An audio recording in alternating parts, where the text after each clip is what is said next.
વડોદરાની એસએસજી હોસ્પિટલની કેન્ટીન પાસે બિનવારસી હાલતમાં એક યુવકનો મૃતદેહ મળી આવતા હોસ્પિટલ પરિસરમાં ચકચાર મચી ગઈ હતી.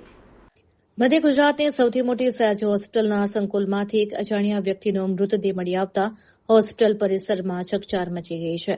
આ મૃતદેહ ઇમરજન્સી વોર્ડની પાછળ અને કેન્ટીનની બિલકુલ સામેથી મળી આવ્યો હતો.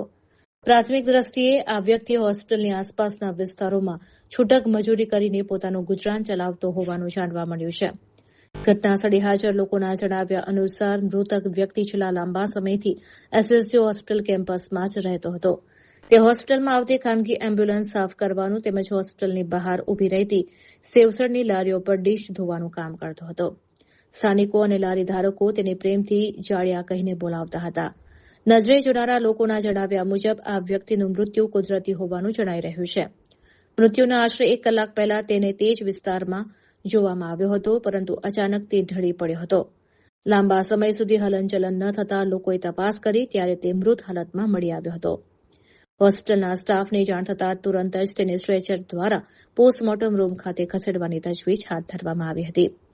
હોસ્પિટલ જેવા સંવેદનશીલ વિસ્તારમાં જ આ રીતે સેવાકીય કામ કરતા વ્યક્તિનું નિધન થતાં ત્યાંના કર્મચારીઓ અને લારી ધારકોમાં ગમગીની વ્યાપી ગઈ છે. પીએમ રિપોર્ટ આવ્યા બાદ જ વધુ વિગતો સ્પષ્ટ થશે.